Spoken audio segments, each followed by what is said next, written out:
Hello everybody, Flamin' Shark back with another video, and today we're going to be reacting to the Season 2 finale of Fruits Basket. 3 more episodes in this video, final 3 episodes of the second season. I do have a tickle in my throat, so I've been not so much coughing, but like kind of like that clearing of the throat cough kind of deal, just trying to deal with it. So I'll try to keep it to a minimum, but we'll see how this goes. I'm excited for this. We're gonna get the rendition of Cinderella at some point in this set. I don't know if it's gonna be 23, 24, or 25, but there's no way that doesn't happen before the end of the season.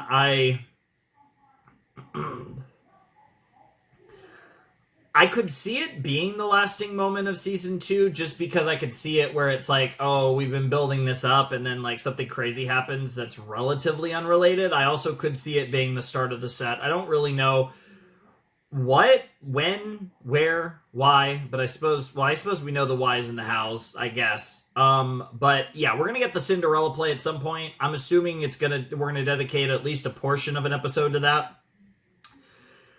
And I expect there to be a big moment in this set that's going to kind of set us up for the final season. Because not only is it the final, right? And season 3 is Fruits Basket the final. But it's only 13 episodes instead of 25. So after this video, we only have 13 episodes left of Fruits Basket, which is really crazy.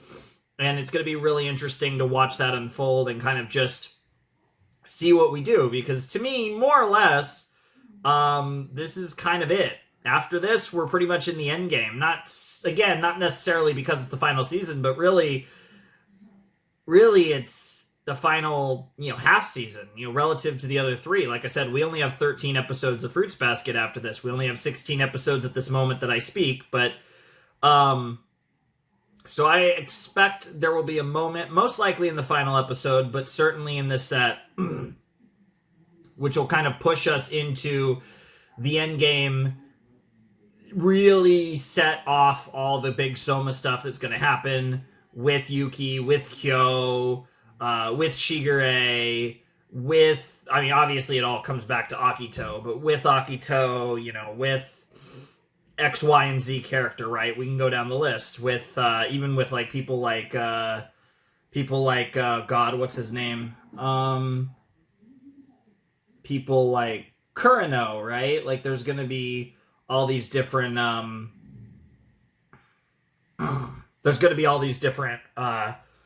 sauces. Rin, of course, obviously has a role to play. And whatever they do there. And like I said, there's the whole like Kureno and Arisa thing. Like there's all these different elements, all these different layers that are going to go into however they want to portray this final season, the final, right? And kind of the big dramatic conclusion, because there clearly will be some drama. I don't know. Genuinely, like, I don't have the slightest clue what a Fruits Basket endgame looks like. I mean, this is kind of like a drama slash... It's like a drama, but then there's also like a slice of life kind of vibe, and then there's like a... I don't know. I don't even know. I'd be very curious just what what this show's genres are considered to be, because I know like a lot of things, they give you like 20 million genre descriptions. And it's like, obviously, okay, but what are, like, the actual genres that it, like, a work falls into, like, really? And I'd be curious what Fruits Basket is even really defined as, because it doesn't feel like it naturally, like, fits into any one specific genre. Like, I feel like if I pulled up most shows, I could pretty... again, even if that doesn't really give you any insight really in the show, I feel like I could use 1 or 2 or maybe 3 genres to give you a bit of an idea. Usually it's 1 or 2. I feel like with Fruits Basket, like I said, like slice of life drama is kind of there. I feel like it's... I don't know if... I don't know if it feels quite right to call this a slice of life, and I don't know if I would like fully label it as a drama either. I don't know if either of those are really good descriptions of this show. Because I feel like if that's how I described it, I don't think that gets the point across. I mean, like, I wouldn't call this a supernatural show, even though there are some supernatural elements. I would definitely not call it a supernatural show. I don't know. Like, I mean, you could technically say that there's, like, you know, like, it falls into all these categories, but I don't think any of them, like, really give a good description. I guess romance could also be part of that. I wouldn't really call it a comedy. It can be funny here and there, but I don't really think like the show is trying to be more like kind of sweet and like wholesome almost more than funny. Romantic drama might actually not be a bad description, but I'd actually be really curious where you guys fall on like how you would describe this show from a genre perspective. I guess romantic drama is not terrible. And like the slice, if you call it a romantic slice of life drama, then you're kind of implying, you know, I feel like drama and slice of life, it's kind of like half slice of life, half drama. So I feel like those two, if you kind of call it both, neither of them fully get across the show, but it's kind of like a split between those two. And then, yeah, there's definitely a lot of like romance related things in here. Although, again, a lot of it having to do with emotional connections and the lack thereof, a lot of which are not necessarily romantic relationships. They're just kind of like people caring for people. Some of them just so happen to be romantic, and some of them are like motherly. We just went over all the Yuki stuff, which was awesome, by the way. One of the best moments of the series, probably the best reveal of the series, that Yuki loves Toru in a motherly way. Like, genuinely, that was really cool. And as funny as it would be if it was like real like actual Oedipus shit, I actually found that to be like what like really cool that it wasn't. And I'm kind of like a little thrown off because like it's Japan, and like shockingly enough, that felt like that was just like that scene just felt like really cool. And like I just liked everything about that like way too much. And like it is kind of funny because it's a plot twist, and they also were like, yeah, she's either getting with Kyo or she's not getting with anyone. And then just shrug. So that was a crazy moment, honestly. Like, I feel like looking back on it, it only feels crazier the more I think about it. Anyways, we have the final 3 episodes of the season. I'm really excited for this. This should be a lot of fun. So let's not waste any more time, and let's check out episode 23 of Fruits Basket Season 2 in 3, 2, 1, and play. I don't think I recognize this OS. Oh, no opening. Interesting. So we'll watch the opening every time it plays for the rest of the season, because we're not getting it here, and... Wow. What in the world? Kaibara High School Cultural Festival, huh? Is that... I thought that was gonna be... I thought that was freaking gonna be, Big Bro. That's funny. Wow. I'll never be a man if I can't control my... Zoologizing! Oh, the demon's here. The demon younger brother's here. Bro gonna film Big Sis? Oh, he's still nothing compared to Big Sis. Okay, so are we getting Cinderella today? Sorta Cinderella. Is that what they actually called it? Why are we capitalizing sorta? Oh, they're gonna cook. Sorta Cinderella. Great. It's literally sorta Cinderella. Alright, no opening, so we're gonna get straight to it. Bro hit us with the once upon a time.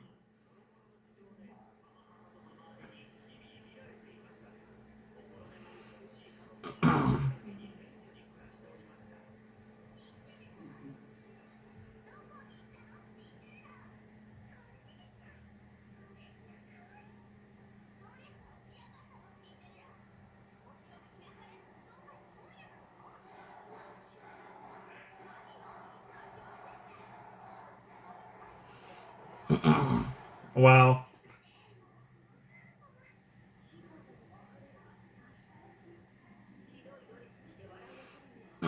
Damn. Damn.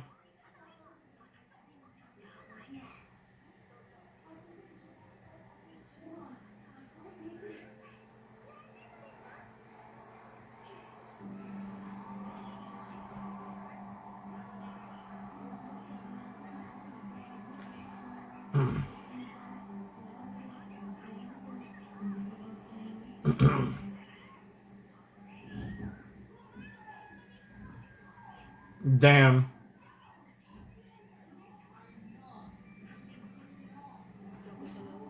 What in the world?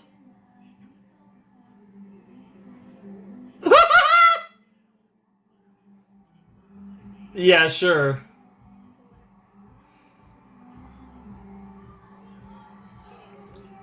Yep. Okay. So far, so good. This is an interesting rendition. What in the world? No way! I love that. Both of you. Well, he couldn't see. Okay. Okay. I dig it. And we know that,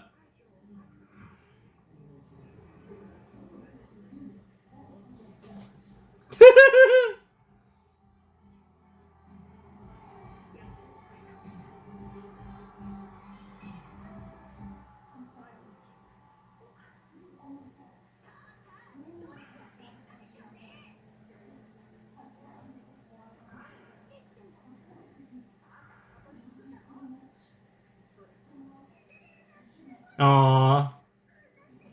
Aw. It's actually really cute. Handmade dresses, huh?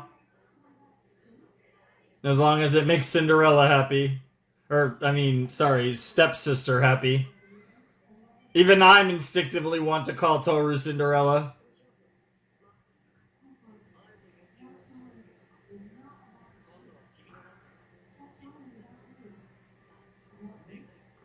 Well, burning to ashes doesn't make sense. She is Cinderella. Nice. Cinderella. Wouldn't be the first time that joke's been made. Nice, dude. Dude, based Orisa. Night looking ass Orisa. Wow.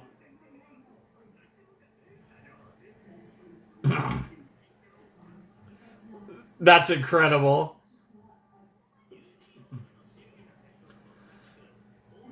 Fellow royal, okay, fair enough.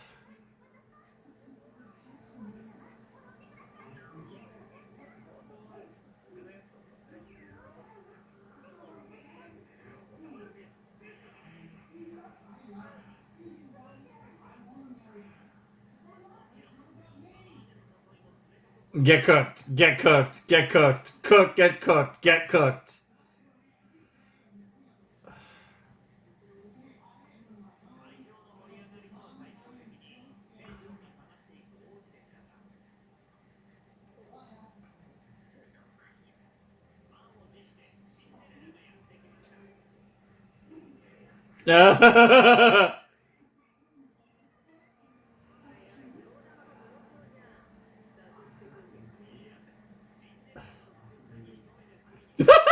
I love how none of them are going with the narration. The yakiniku! Yakiniku! Cook! Literally cook! That sounds so good. Damn. Huh! Huh!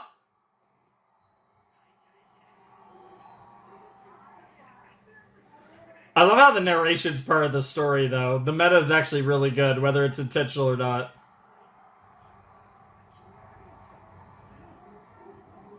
Well, who wouldn't? That shit looks fire.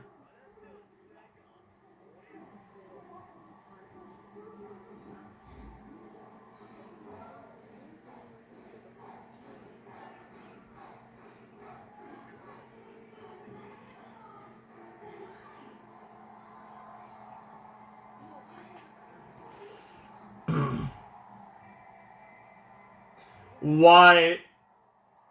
Damn.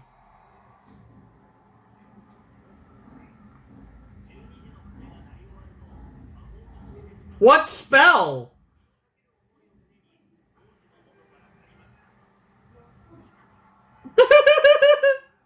Niku. Dude, she needs her Niku.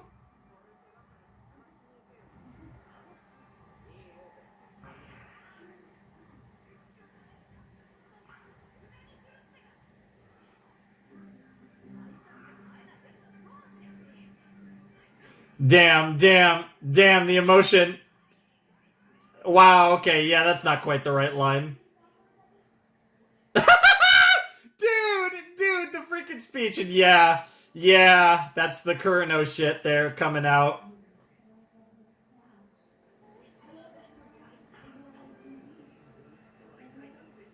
Oh, you want to see her again? Just imagine your Cinderella, bro.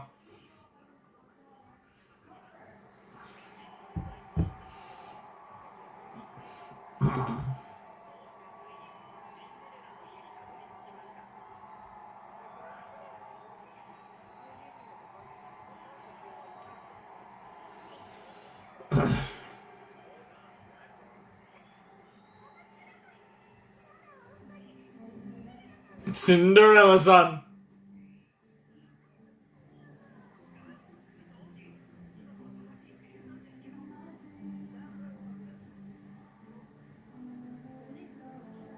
Yep.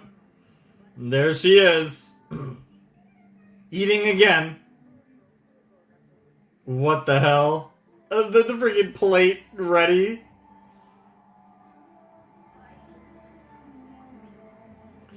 Yeah, she does. This Cinderella's hot. Like, that's the difference, right? She's a badass.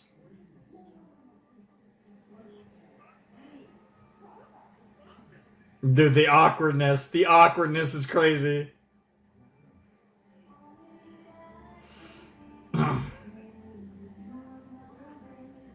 The freaking piano, too. What a nightmare.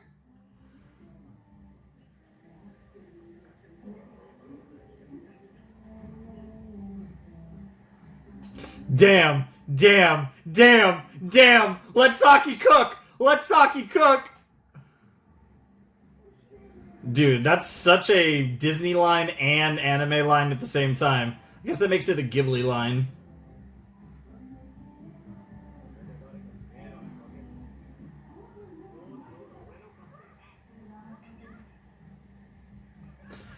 Oof. Oh.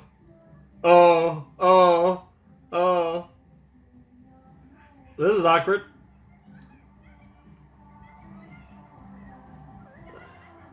Awkward.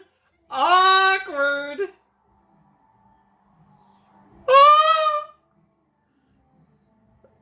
Yes. Don't be an idiot. Understand the truth. What the fuck? Hey, fairy godmother.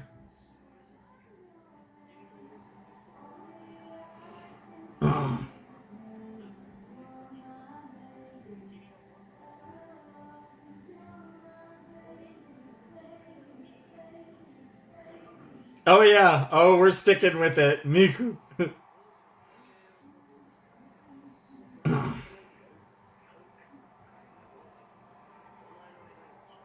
I know what you wish for. Yo, the depth of that line. Yep, and of course they're all just simping for him.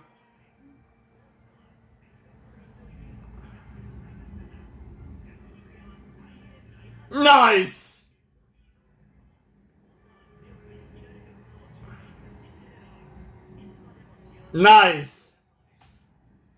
Dude, Arissa was the best. That was sorta Cinderella.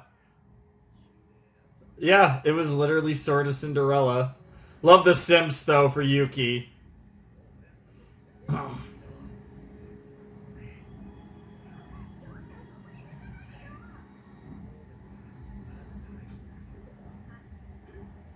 I love how all his hotness died there.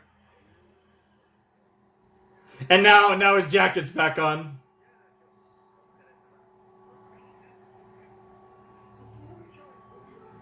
Aww. He's being so... We've literally never seen her act like that. What on earth? That freak... Forget your mentor being here. What in the world? You literally... I've never seen her like that.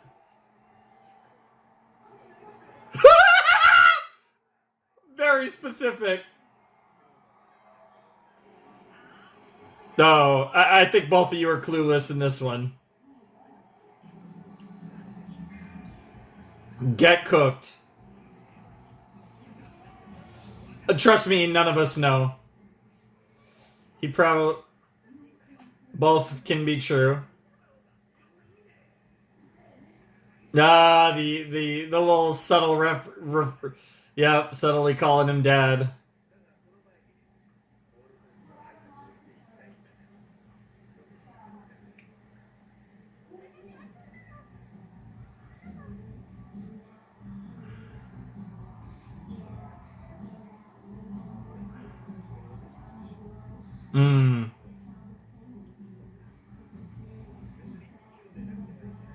Interesting.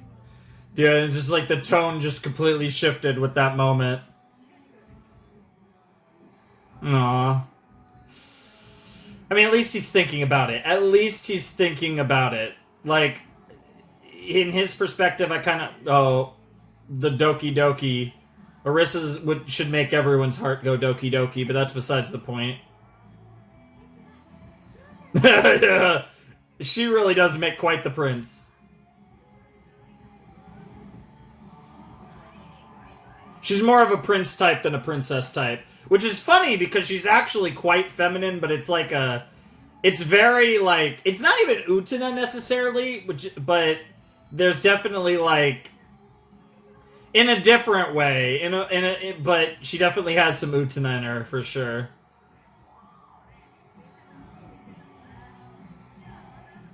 In a different way. That's not a perfect comp, but I feel like that's... Oh...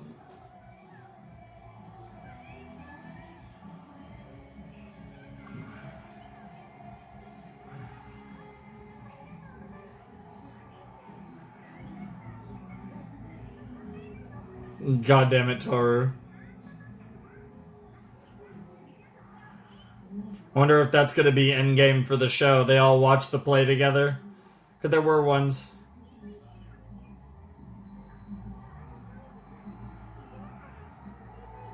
Hell yeah.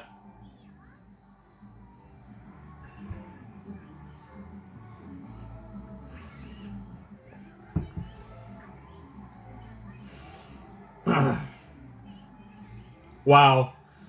Momoji is pretty perceptive, but,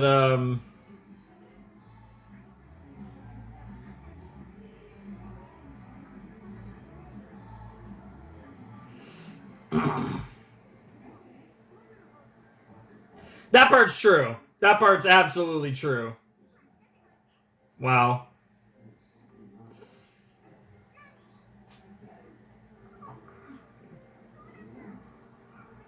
Fair enough.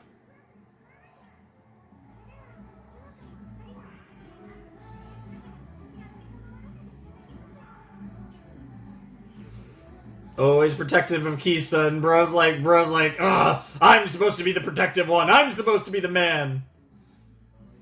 Aw! Get cooked. Get cooked, hero. Get cooked. I love how angrily he said that. Yeah. I mean, that kind of makes sense in the context. Damn. Damn! Damn!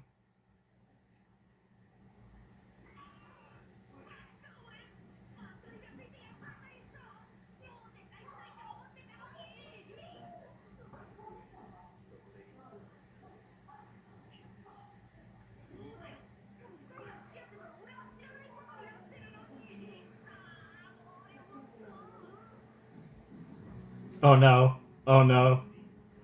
Ah!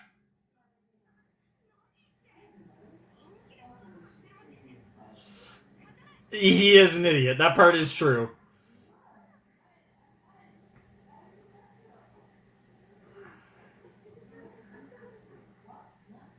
Wait, does she not know? Oh no. Oh no. There's so much going on. Wait, I gotta think about that. Wait, does she not? I guess she wouldn't. I'm thinking back to the scenes regarding Haru and Rin. I guess. Wow, I never even. Huh. I'm not gonna lie, and this is on me. This is just bad job by me. But yeah, I guess it is a pretty select few that actually know about Rin and Hatsuharu. I don't know why that just caught me off guard. I was like, "Oh, yeah!" Like it was one of those things because I never really thought about it that much. Huh? Interesting. I'm sorry. I just wanted to take a second to kind of think about that because yeah, that was a little yeah because only a few people really know. I just never. Yeah, it's because we've had like enough interactions with Haru, and she's had interactions with Rin now more recently, and like I never really thought too much about it, to be honest. Also, it looked like we're a pretty decent way through the episode, so I'm assuming this festival is going to go into episode 24 and maybe the entire finale, but at least episode 24.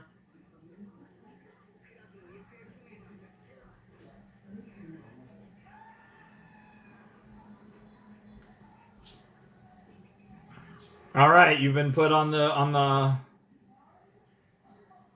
track. Well, there's a lot to manage right now.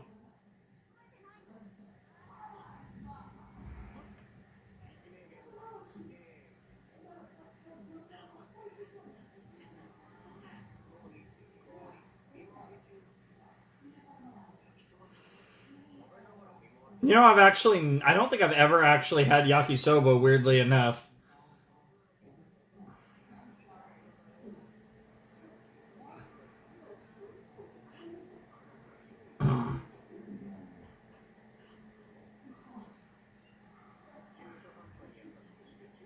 Damn. Damn. I don't know how I feel about that, but I absolutely get where he's coming from. I understand. Yeah, I understand that, but I don't know if I agree. You would know all about that. Yeah.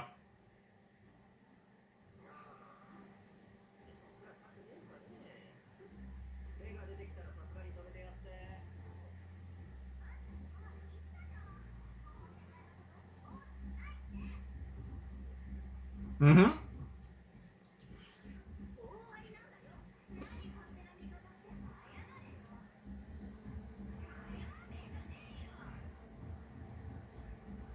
They really, they've cornered her.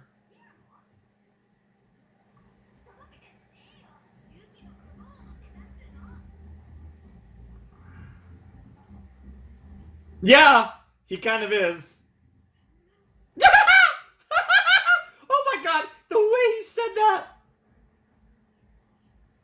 Damn, bro. She read you like a book. Because he's been put on a pedestal, and then that you combine that. Is he? Oh my god! Oh my god! It took me a second to process it. Oh, are we doing the ship here?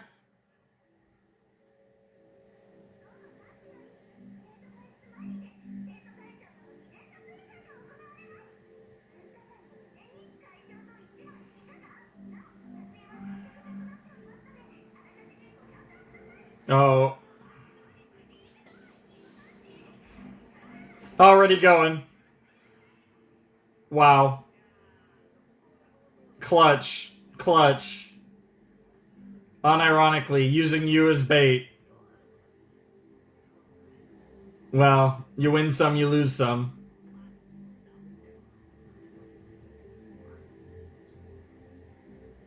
Yeah. Yeah, he's like, what a bimbo.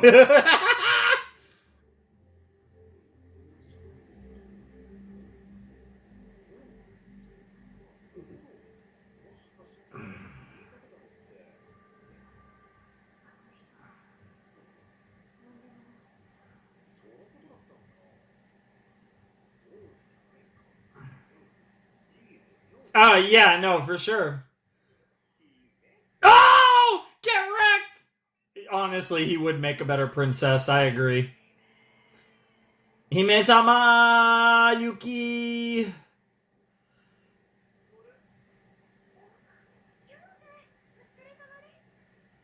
No, I guess it'd be Yuki Hime-sama.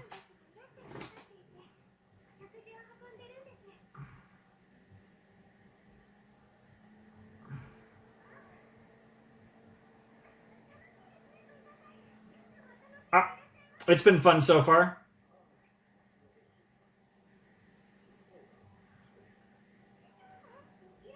They're playing this song. Are we gonna get like? Is he? Is one of them going to be open about it? Oh, we're actually just doing the ED. Okay, I was like, I thought we were play. I thought we were gonna get a scene where like, dude, is it crazy? Like, I'm probably just like tripping like crazy right now. But am I like completely insane to think all of a sudden I'm kind of getting the vibe they might actually pull the trigger on. Is there any possibility they actually pull like that's what the finale is? Like, is there any possibility they pull the trigger on Kyo X Toru in this set? Because, like, especially with this being the first episode of the set, and obviously the school festival could go all three of these episodes, and that could kind of be the thing that centers around it, but it definitely feels like this first episode was centered around that, right? The whole Kyo and Toru thing, and I'm just, like, kind of wondering, I'm kind of thinking about this, and I'm like, is that really what we're about to do? Like, are we about to do this? Like, because that would put such an interesting spin on the final if we actually get these two together here at the end of season 2. That would be crazy, and probably not, because like I said, we're only 15 episodes away from being done, so like they obviously have to make significant progress in their relationship to get to that point by the end of the show. But like, it would be really interesting if they like went all in on their relationship before the whatever the quote unquote final confrontations with Akito are like. And like, I feel like that would be really cool. Now, and maybe it is just that simple of Kyo getting it in his head that Toru might actually feel that way about him.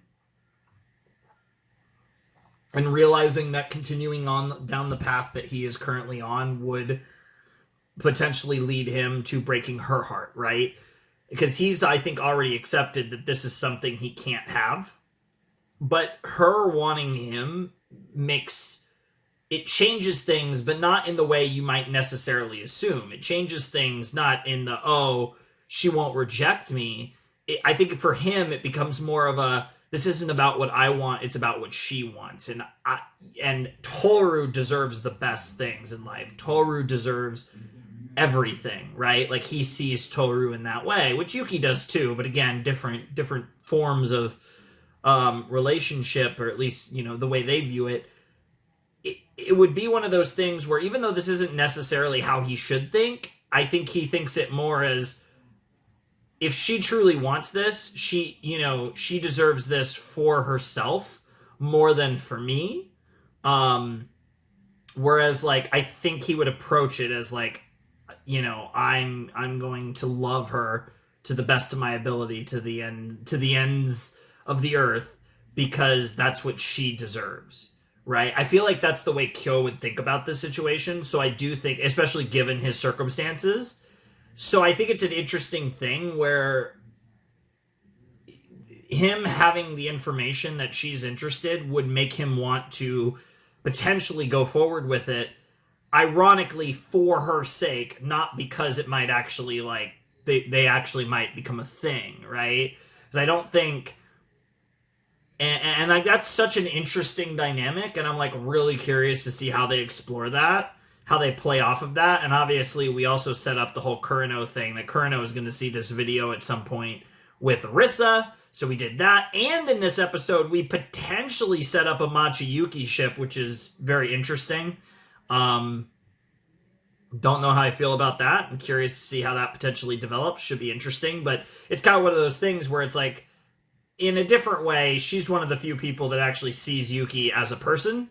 Obviously, the goat also sees him as a person.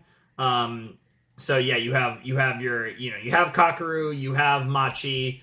They both see him as a person. Then you have people like obviously Toru who does as well, but Toru's special in her own right. So I'm curious to see where that goes, and I'm excited for that. I don't know if the Machi stuff we get anything more on that this season. Not sure. I feel like there absolutely is going to be follow up with the Honda and Kyo thing, regardless of whether the school festival continues through the rest of this season or if we move on to something else. I can't really tell. It feels like we're not done with the school festival where we left off, but that doesn't mean we can't wrap it up in the next video. And that also means it could very well be wrapped up like partial through the video. Like we could finish up that stuff halfway through episode 24 and then still have another episode and a half to do stuff after. I don't know how they're going to structure that stuff, but I'm excited to see where we go from here. And yeah, the play was really fun. Like I said, I had no idea when to expect the play. When we didn't get it last time, I was like, okay, we're definitely getting it next time, but it's like, are they going to do it right away? Are we actually saving it for the final episode? Turns out we went straight to the play here in episode 23, which was pretty cool. So I enjoyed that. That was fun. And yeah, I'm curious to see where we go from here. So let's not waste any more time and check out episode 24 of Fruits Basket second season. All right, time for the penultimate episode of Fruits Basket season 2 in 3, 2, 1, and play. Color assignment.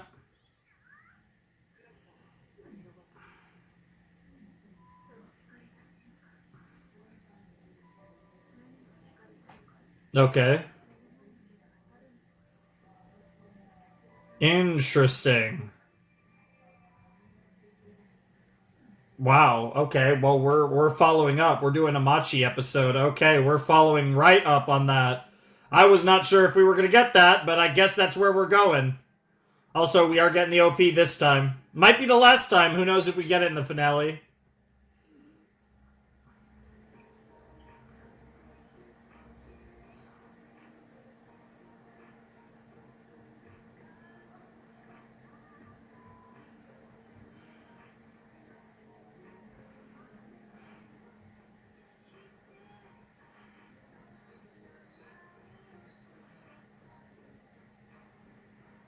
There's my girl.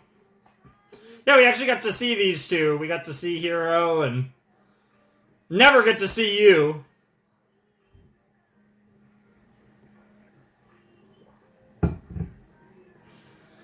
Young Kyo and Yuki.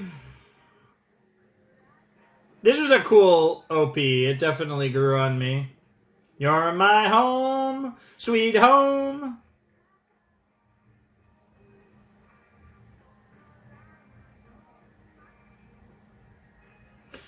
You're my home, sweet home.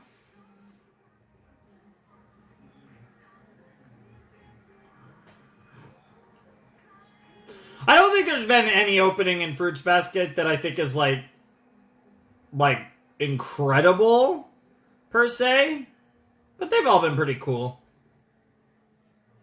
None that would go on like a list of my favorite openings or anything, though.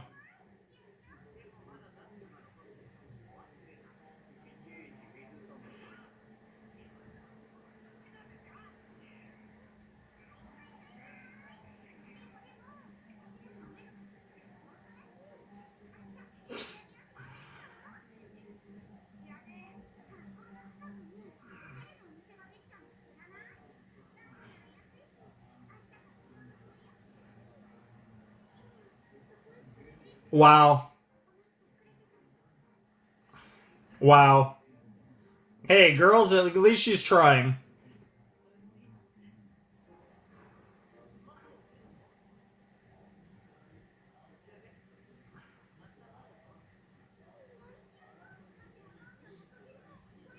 Wow, wow, wow, wow, wow, wow.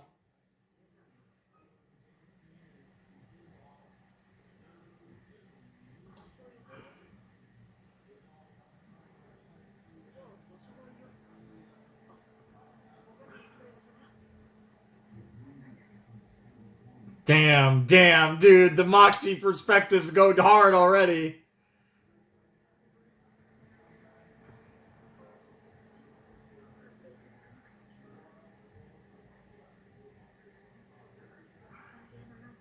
Trying so hard to be robotic.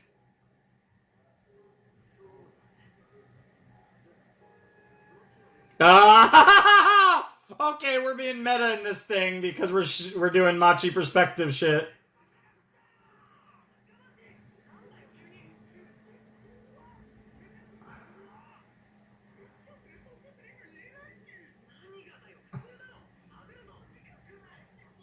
So oblivious and violent.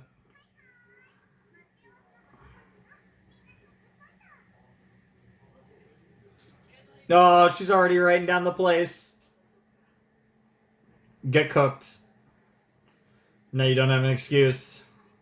She's just considering it a date, even though there'll be 3 other people. Wow, back on the princess shit. He really is a princess. Too well bred is crazy. That's crazy. Yeah, I know, their bromance is crazy. It's because Kakeru is just the GOAT, that's why. Honestly, one of the best characters at this point. I never expected he would be as much of a character as he is, but like I said, I never expected the student council to actually be as prevalent as they are, which has been such a welcome surprise. Oh, that's lovely.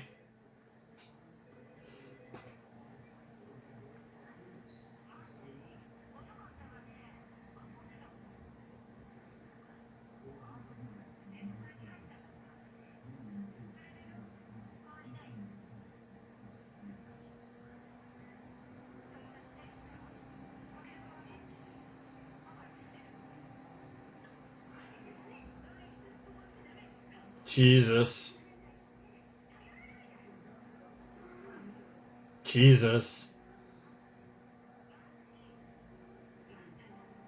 Damn.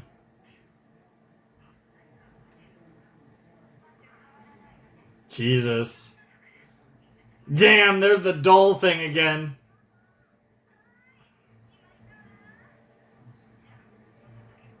Damn. Another girl with mommy issues. It's always the mommy issues, the daddy issues. Nothing wrong with that. That's a little more concerning. That's the real concern.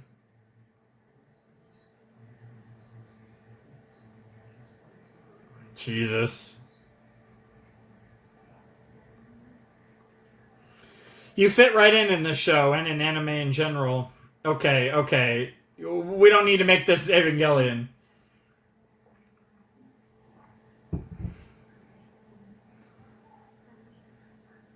You've witnessed it, too. Oh, you're actually looking? Yeah, she already knew. Girls sipping, she knew who it was.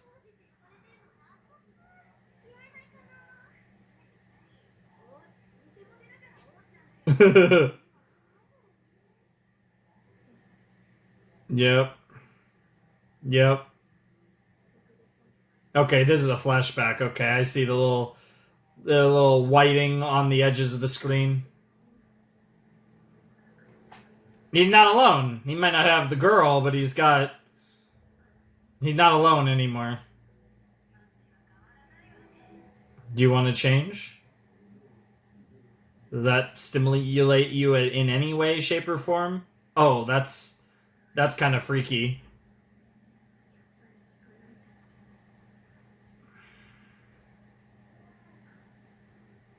Alone in her little apartment, she thinks she's freaking Kiriyama.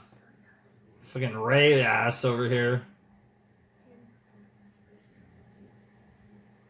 Although he wasn't, his place was in the pig side.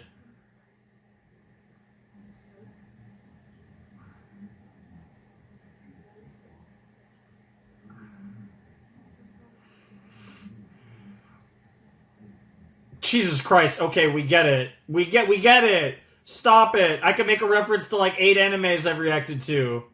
Stop it! Okay! You're not an Ava character! Chill the fuck out, girl! All memes aside, this is a very Fruits Basket character.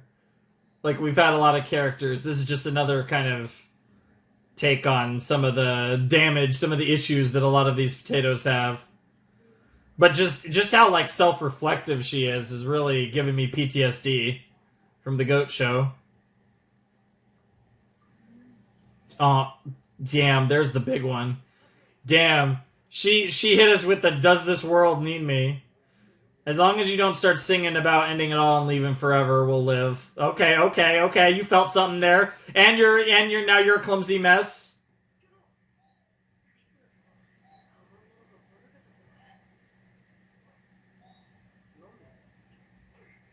Oh.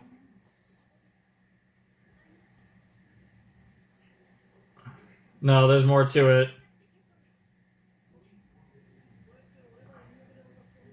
Awkward. Awkward.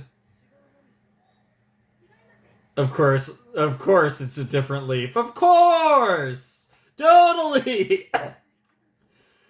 What the fuck? What the fuck, Machi? Wow. Or there could be. Yeah, it's almost like it meant something to you.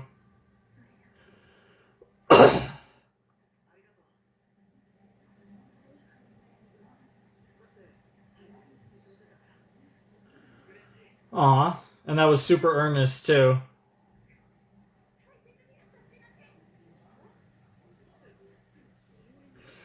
And he is such an airhead. God damn it. Now that they've said it, I can't unthink it.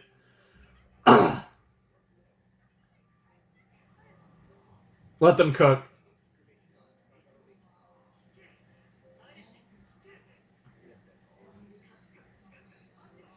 Yep, and you love it. Yeah, honestly. Oh no. No, it could be.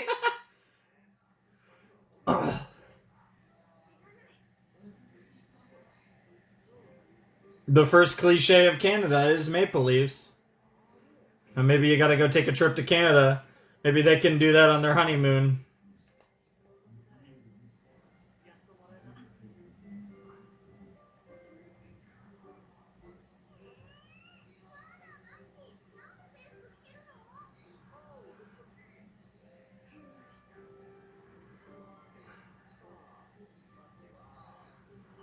Red's a good color.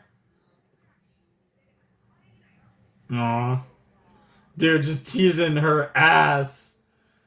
Get her, bro! Get her! And now we go to... Okay. Kazuma and Toru and Kyo. I dig it. Oh, both of you two are the worst. No, they're gonna get all the way to the ground in a second. Why do you always make jokes about Kazuma marrying someone? That's back consecutive episodes, bro.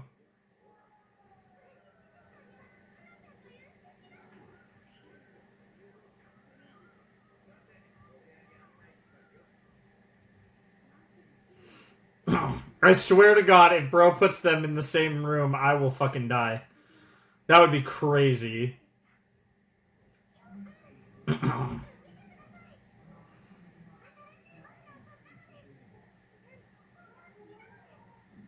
Look at her trying to impress him. Yep. She did it on purpose. Got him. Oh my god.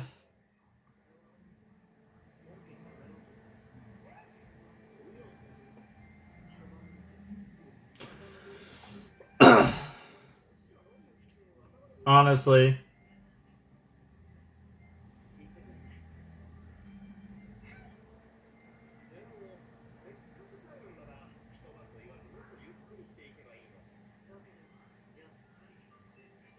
Wow, get cooked. Get cooked, Kyo. What the hell?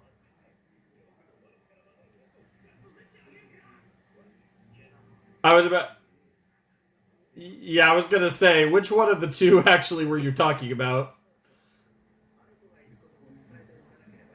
Oh, is it gonna be another Soma? Is it gonna be Rin? Yeah, I had a feeling. Dude, why is Rin my goat? Get cooked. Oh, the cute side of Rin. Awesome outfits, though. Always so stylish, girl. You got like 20 belts. You're a real anime character. Great outfit, though. Her and Haru really do have the best style in this show.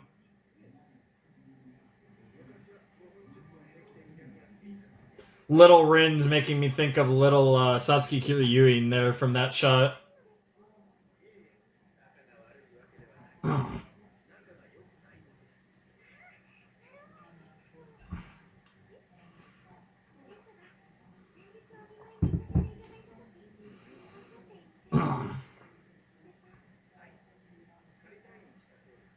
We'll take that. That tracks as well. Yeah, there's history. That makes sense. That's kind of what she does, but maybe she's a little more. Yeah, it is New Year's. That's.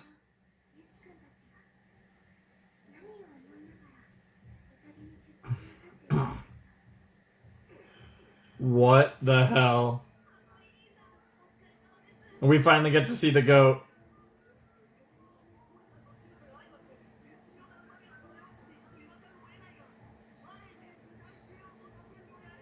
A kiss? Yeah, basically. Simp. His despair, no. Way too much Tetsubo.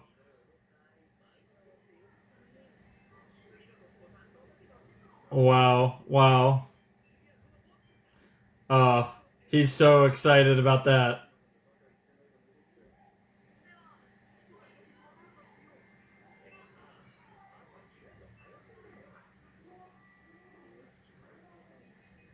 Damn. Absurd, but cute.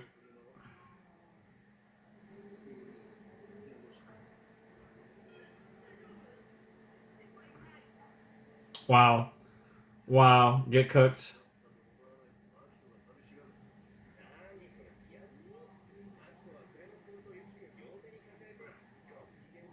Yeah, it tracks. I think Hattori's right to worry.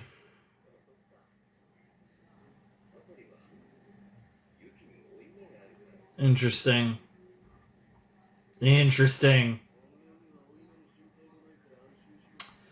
Okay, so the banquet's a big part of what we're doing for this finale, bringing almost all of them together, even though Rin's not there.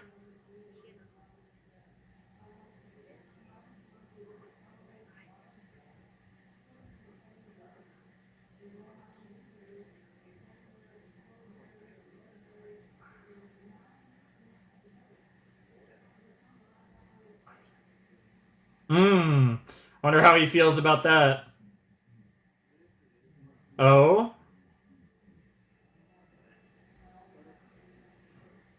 Yeah, character growth. Damn, that's actually mature as shit, bro. That's crazy, because he has the right to blame these people. But, yeah, that's not how you improve as a person. So, and he just wants to be a better person. What do you think about that, Kurano?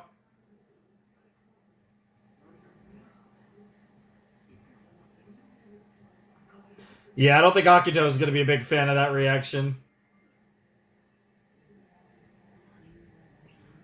He's never seen that look in your eyes. Oh shit, here we go. Here we go!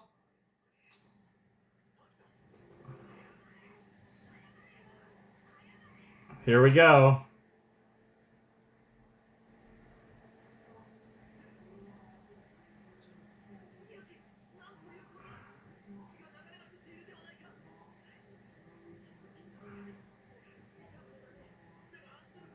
Of course you do. Yeah, Hattori will take care of it. Don't die on me! What are you talking about? The banks of the sun, what are we talking? Oh, god damn it. Damn! That's crazy, though. He still says sorry, because in a weird way, he does feel bad for Akito, because Akito knows no other way, and he's just been... His entire life, he's just been... Why can't I think of the word? He's been not encouraged, but like appeased isn't quite the word I'm looking for, but you get the point. Like nobody's told him otherwise his entire life. There's no real authority to him because he's God, right? So like he knows no other way. And that's certainly one direction for the show is if Toru can try and save Akito, but I don't know. That feels idealistic. I mean, we'll see, because I do think he's lost. I just think he might be too far. He is a lost soul, but he might be too far gone. That's certainly one way to break the curse, though. Theoretically. It wouldn't actually be breaking the curse, but it would effectively be the same thing.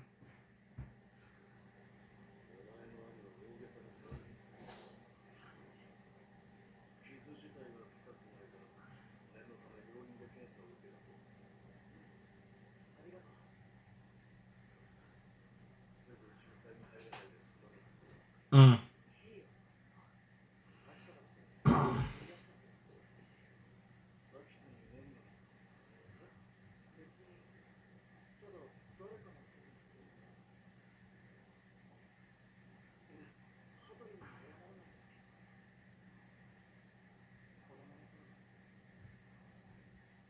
Mm.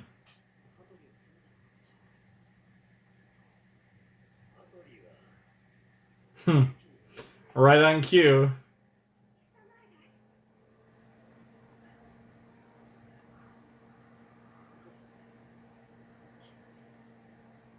Yep. He really is. Dude, I'm not gonna lie, I hate that I'm about to say this. Yuki might be my favorite character, and I hate that we've gotten to this point. Yuki's so well written. It's kind of crazy. His like character arc is so good.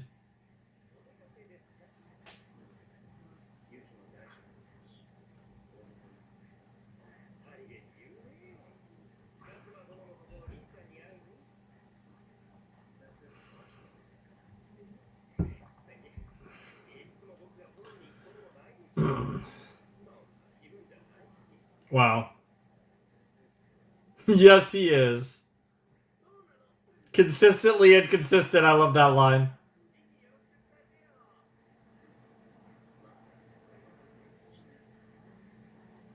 No, she's got her hands full with Kazuma and mostly Toru.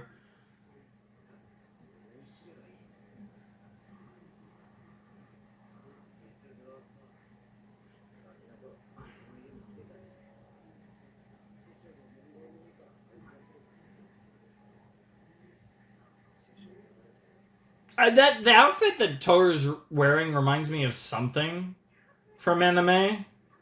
No idea what though.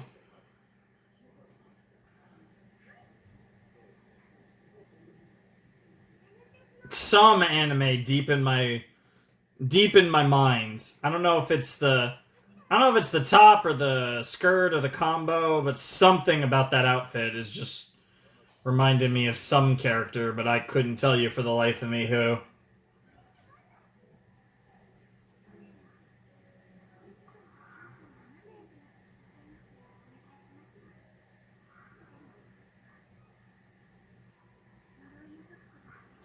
There, yeah, of course. What better wish could you have than that? Oh, here we go. We're gonna get the whole Kurino thing.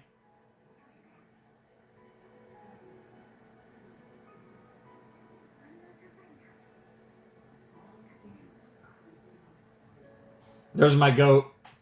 My actual favorite character, but probably not. Damn. That's a weird thing to do while she's sleeping alone in a corner, but the fact that she was sleeping alone in the corner probably makes that a good idea. Also, I didn't even think about the fact I didn't watch the ED last episode, and I didn't even think about how we might not get the ED in the final episode. So I apologize for that, but we'll obviously watch it here. It just never even crossed my mind for some reason. I think I was so focused on the fact that they skipped the opening in the first episode.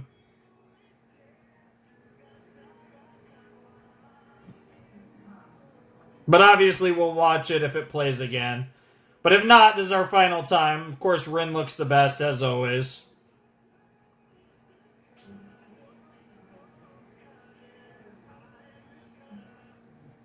Great shot.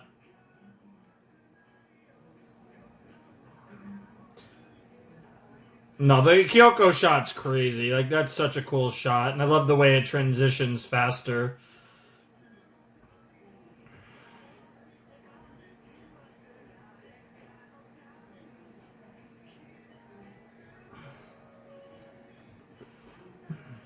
I know. These two shots are great, yeah. There it is, yep. Love those two shots here at the end. Never too late. Love that. Love that. Final episode of Fruits the Basket. Yeah, honestly, I assume that's our last time getting the ED. Would have, like I said, if I was thinking, I would have watched in episode 23, but you know, it's not that big of a deal, really. But yeah, I just didn't even cross my mind that we're probably not going to get it in the finale, because yeah, they'll probably take us down to like the final second of content. Or the ED is just the last 90 seconds, but I don't know. Anyways, that was the penultimate episode of the second season of Fruits Basket, episode 24 of season 2.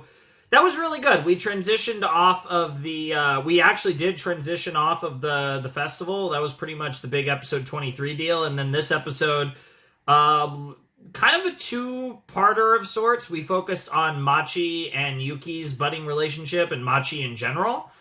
Characterizing her a little bit further, and then we focus the later part of the episode on the fact that New Year's is coming, and we're doing Soma things.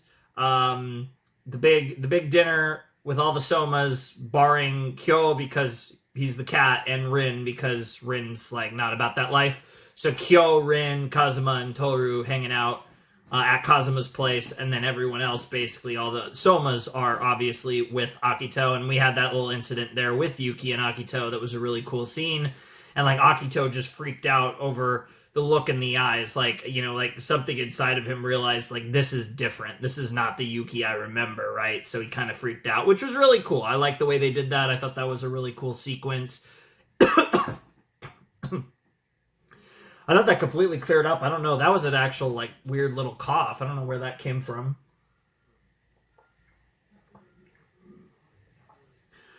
But, yeah, that was a really cool scene. I thought that was awesome. And for that to happen, not just to happen, a Akito Yuki, like, violent scene, but to happen in front of all the other Zodiacs was pretty cool, and to see kind of all their different reactions. And then obviously the scene we get with Yuki and Hattori was great stuff all around. I really enjoyed that episode. The fact that we're doing the New Year's stuff definitely sets us up for like a big moment potentially. That was certainly a moment, an impactful moment with weight, especially given what Yuki said in the lead up to Akito striking him with the bottle or whatever the hell that was.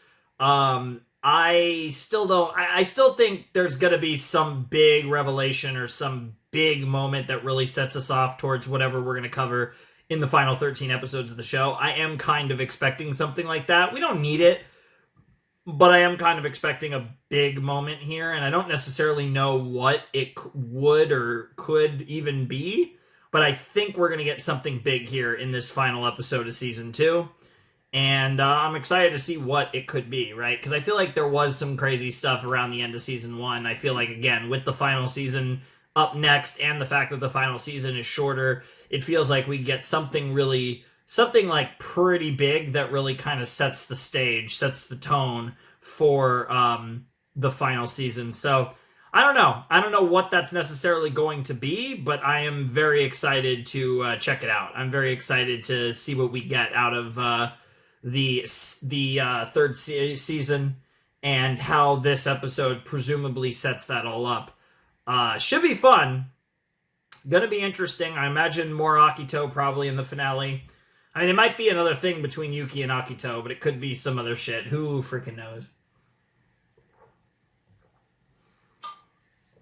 Good episode, though. Fun episode. I'm excited. Honestly, I think I'm ready to just get into the finale and actually see what the hell they're going to cook up here. I'm looking forward to this. And I also want to get this video cooking.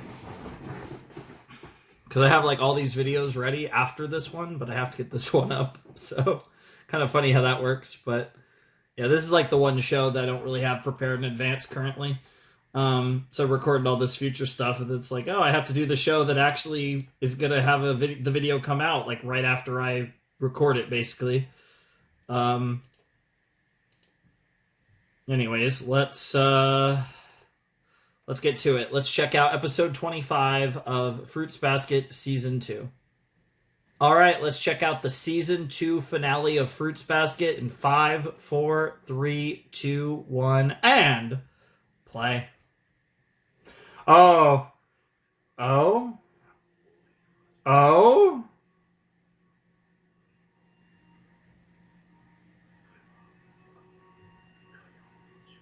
Oh. Oh.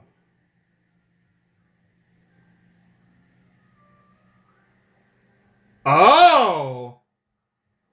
So he found the answer.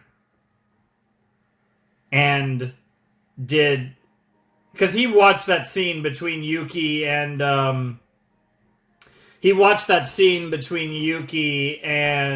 Akito, so I wonder if the look in Yuki's eyes reminded him of the look in Kurino's eyes.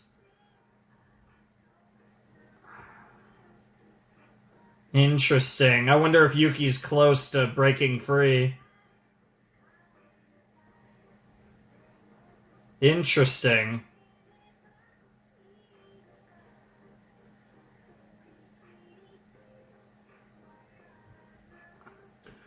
Well, here we go. I was saying that we were going to get a big revelation, a big moment that really sets everything up for the final season. That tiny little cold open already implied that we totally are getting something like that. You're my home, sweet home. Very interesting stuff, though. I actually had something to talk about over the course of the OP from that tiny little cold open we got. But yeah, very cool opening. I'm curious to see what the final opening looks like. And ending as well, of course. Okay.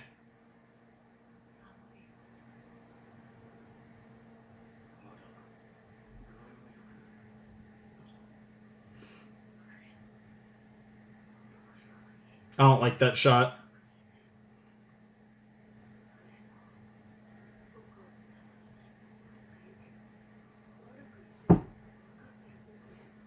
Yeah.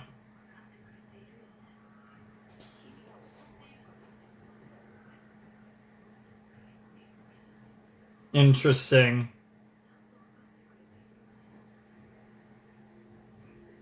Interesting. The one that's closest to him. The one that presumably stays by his side by choice. Yeah. Very interesting. And of course, transitioning from Kurino to Arisa. Ah, funny that. Also thinking about cold. Wow. Wow.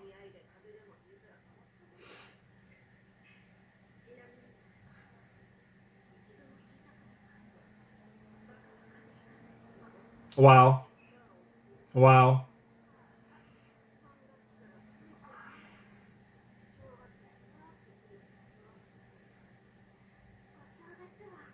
Yeah, this is Japan, so it's probably pretty cold at that time of the year.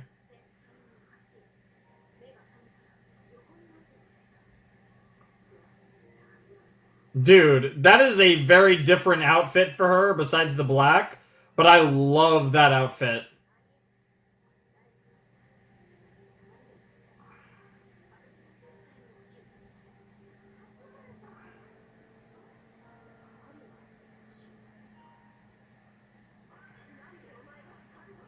Wow, wow, wow, wow, wow. Yeah, she kind of figured it out accidentally.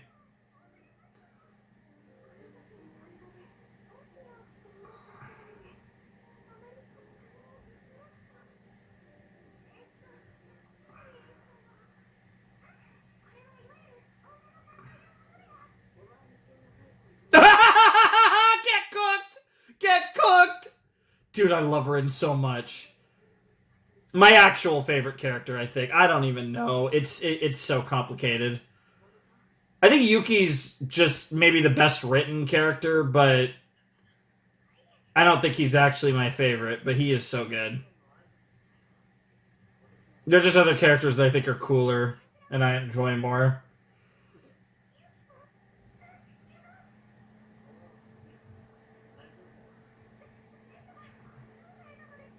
I don't know if damn, he's just being super fucking open about it.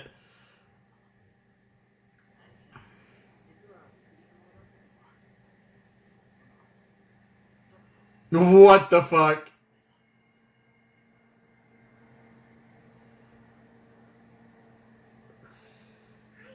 Aw. Oh my god. What the fuck? Of course you do, Momoji. Such an upbeat character, all things considered. It's actually pretty impressive.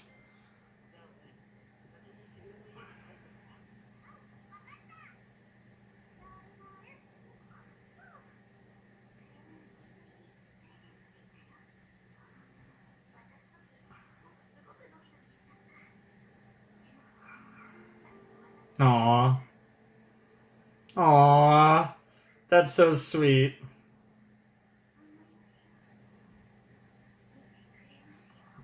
Interesting. Don't worry, Arissa's she'll be fine.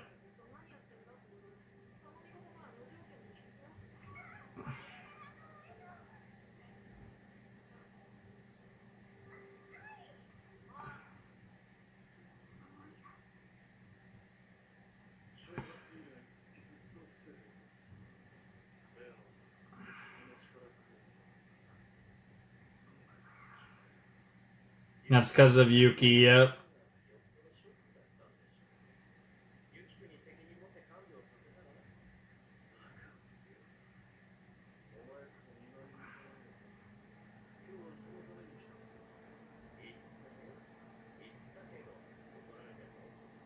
Interesting.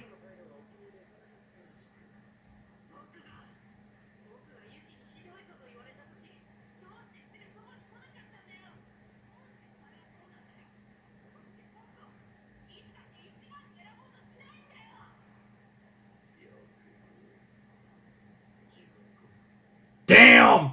Yo, that's a crazy comeback line.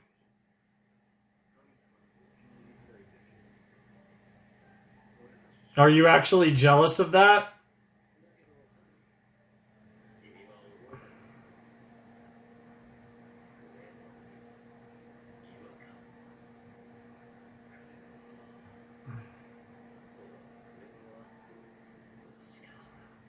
Yeah, the it's like you don't want to say the words, make them real.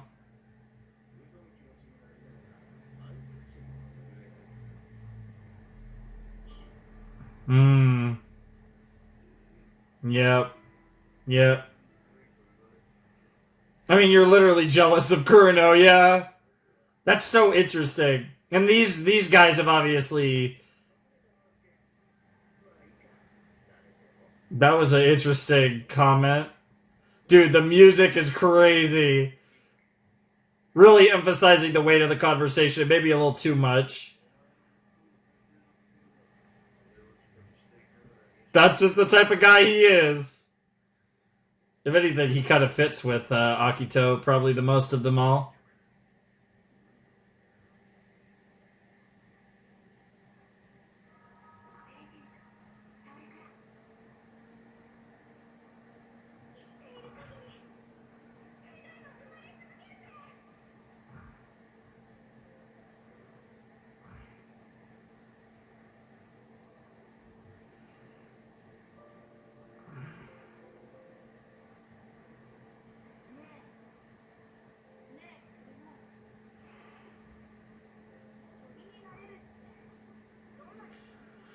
Okay.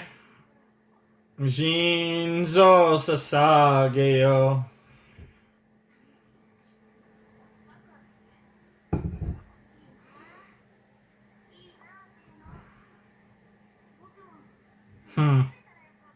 Interesting.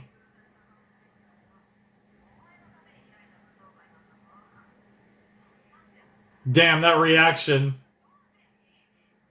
Damn. Damn. Dude, she looks so good as a prince, though, honestly.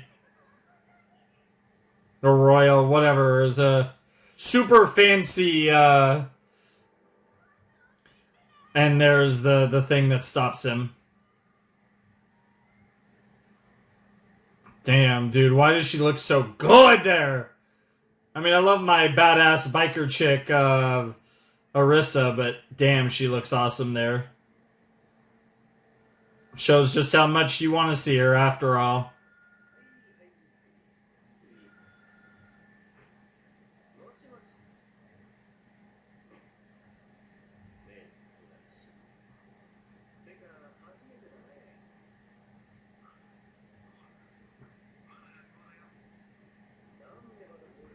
Interesting.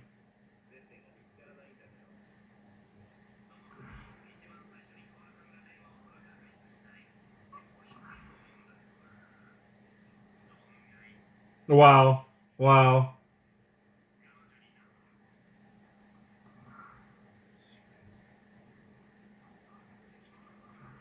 Is he about to smirk? What the fuck?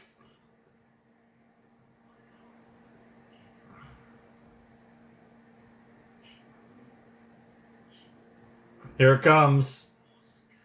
You gonna verbalize it? No, of course not. I mean, he probably did, but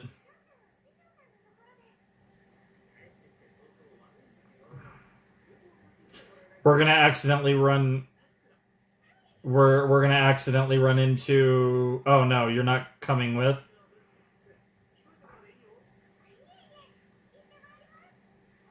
Interesting. God damn it. What the fuck are you about to do?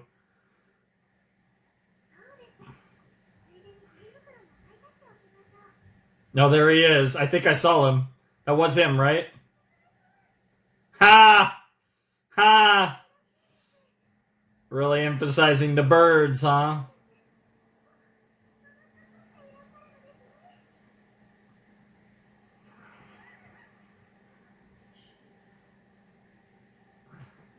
Here we go! We're gonna find out the secret.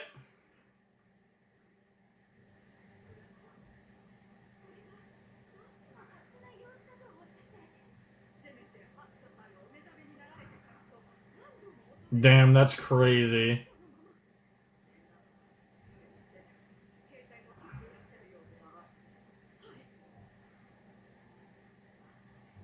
That's crazy. Uh-oh. He's always been the most obedient. They kind of like to prove his loyalty because his loyalty is different than the others.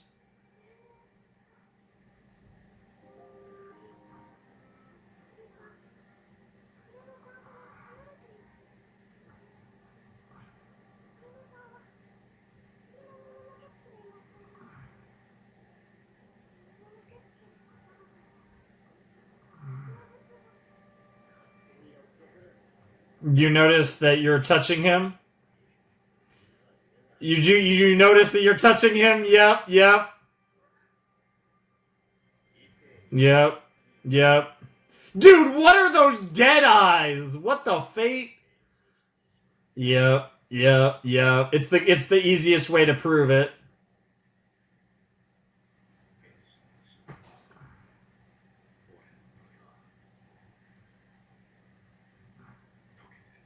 Yep. There it is. There it is. Finally verbalizing it.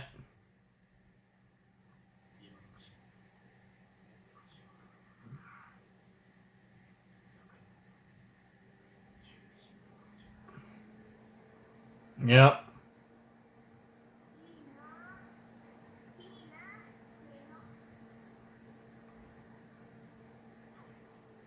Oh, the symbolism of that is crazy.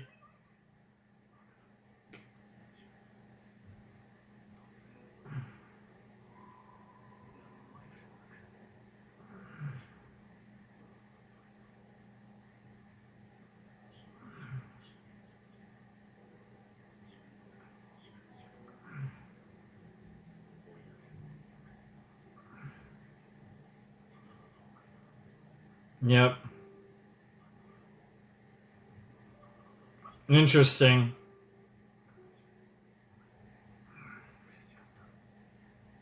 Complicated feelings. That's crazy.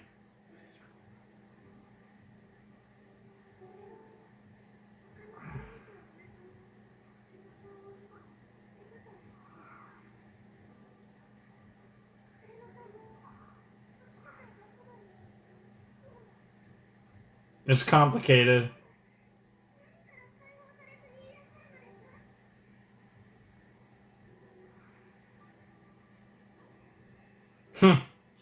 He left a note, though. There's something else in that case.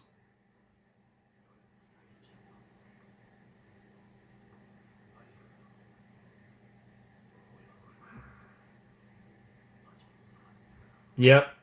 He's made his choice, at least in the moment.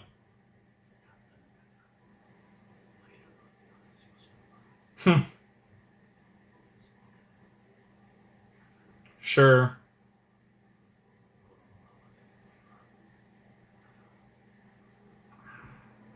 Maybe. Maybe not.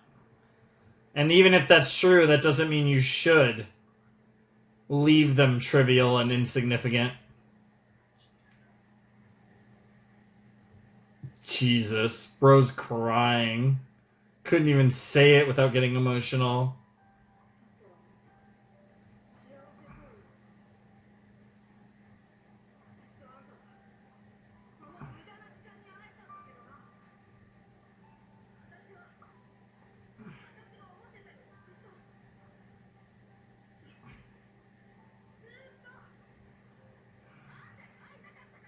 Damn.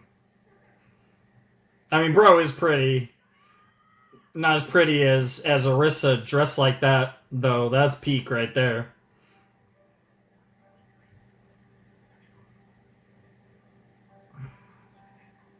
There it is. There it is. Yep.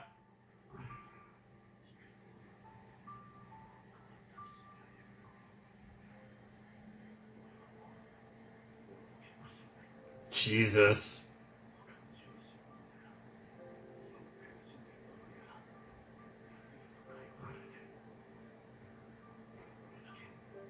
Yep. And you feel guilt over that fact. Yep. How's that fair?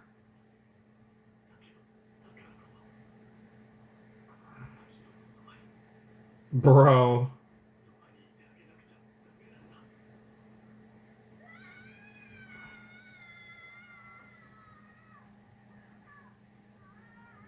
Yeah, now we're gonna get to see it.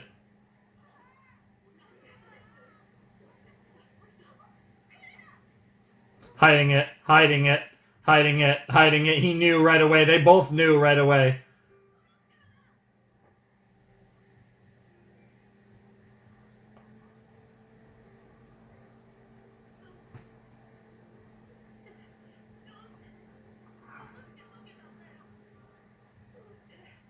Yep. It's the only thing Akito truly cherishes.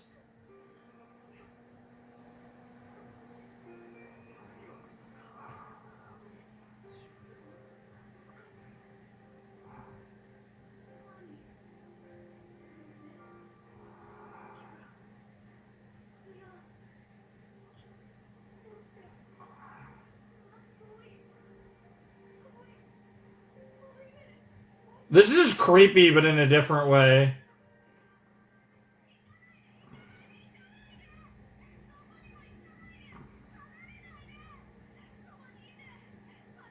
Jesus. Don't leave me behind. Don't leave me don't abandon. There it is. God, it's so good. It's so good. Because what's brilliant about this scene is, like, bro is a master manipulator. Even when he was, like, this young, bro was a master manipulator. But this is coming from the deepest depths of Akito's heart. He's not trying to manipulate Kurino. He's genuinely begging. Like, absolutely, because it's like, because it's that, like, it's this, like, weird, like, thing where it's like, well, if I lose Kurino, I'm going to lose them all. Like, one after another, and then I'm truly going to be alone. Because in a weird way, even though I am alone because I am a one of one, in a weird way, the Zodiac are the only ones that truly sort of understand me, because we have this link, we have this bond that's something beyond humanity. And it's the only thing that Akito truly has, right? Even though in theory Akito is somebody that has everything, he is in his own way. And in a similar way to kind of how Yuki is put on this pedestal as a prince, Akito is actually lonely. And the difference is that Yuki has learned to no longer be alone. And despite Akito truly is alone, and he exists in this darkness, which is why he needs the Zodiac to similarly exist in that darkness with him, so he doesn't feel alone, even though he's always alone. So he needs all the others to be the same as him. And obviously, once that goes, so too does the bond. And then he's truly alone. So, like, to see that vulnerability, because he's had, like, temper tantrums and the like, but this is true vulnerability, true weakness. And I think, like, the way that they portray that is great here. And it's just, it's one of the best elements of Akito's character. And that is the thing where it's like, if all of them do ever truly break the curse, weirdly enough, it might actually free Akito at the end of the day. And maybe Akito can learn to be human in the process. Along with the rest of them. But obviously Akito has done so many awful, horrible things that the hard part of that is, does he deserve to be forgiven for those things? Probably not. But I wouldn't be surprised if that's at least the angle the show tries to go. But it does just feel like, you know, because Akito in a way is a victim of circumstance as well, but I also just don't know. I don't know how you really go about redeeming him, but obviously scenes like this really show, you know, the real Akito, I guess, for lack of a better word. This is a fantastic scene.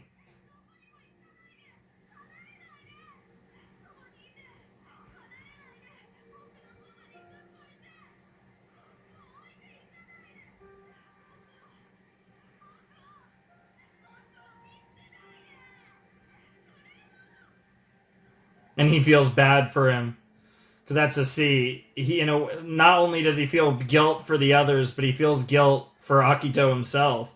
He truly feels bad for Akito.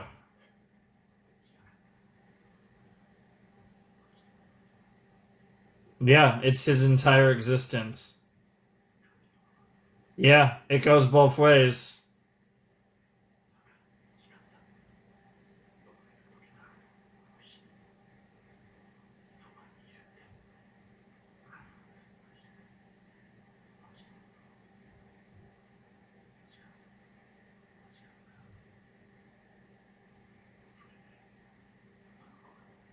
Jesus.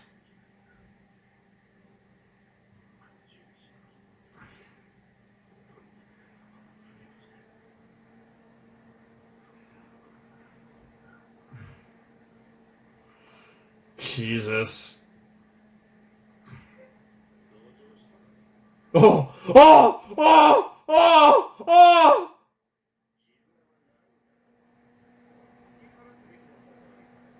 Bro. That's crazy.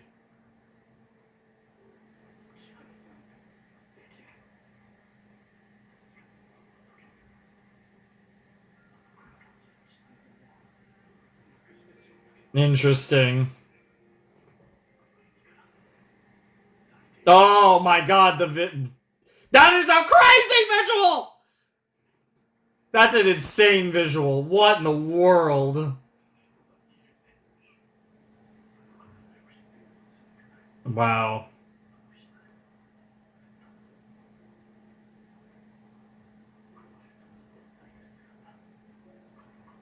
That's crazy.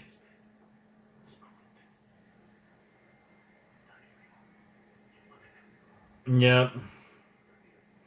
It's so interesting because Kureno is telling this story to Toru, and Kureno did such a what the fuck? Excuse me? What?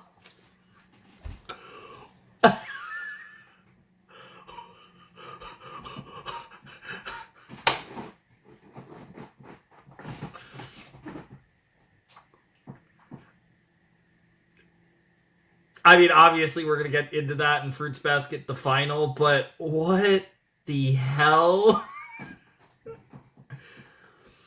I guess that's a plot twist. That is a reveal, I suppose. Huh.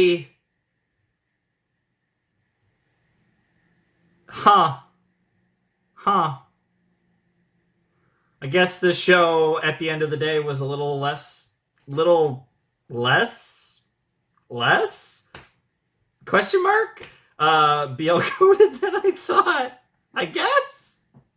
I don't even know, because bro's been living at sis, I guess, has been living as a bro. You know, girl's been living as a dude. So like, it still kind of is BL coded, which is funny because I was just talking about the fucking Arisa. Oh my god, that's so funny. I'm sorry. Like, again, I don't know how much this changes the framing of... I don't know how much this changes the framing of the show as far as, like, Akito's character.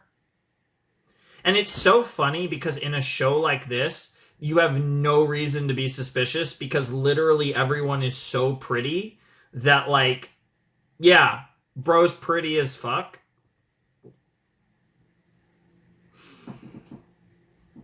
Yeah, never even crossed my mind. This is like just completely like just threw me for a loop. I had no idea.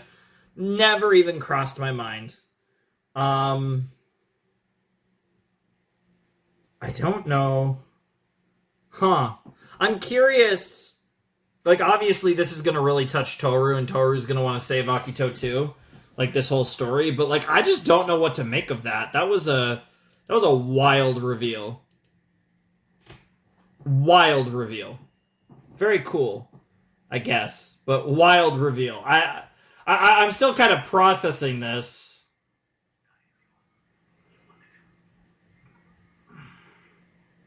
That's really interesting. So it's like an illusion. It's like an illusion that like hides the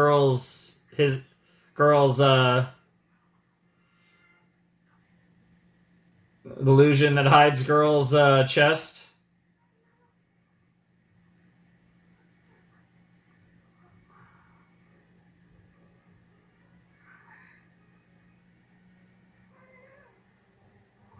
That's crazy. That is a pretty shot. Oh my god. Okay. And we randomly do get the ED. Okay. I mean, I guess we'll watch the ED. That was actually really weird. That felt very unfitting. We got a Fruits Basket season 2 end graphic and then the ED plays. I actually don't like that. I'll just say if I was directing this anime, we would not have an ED here.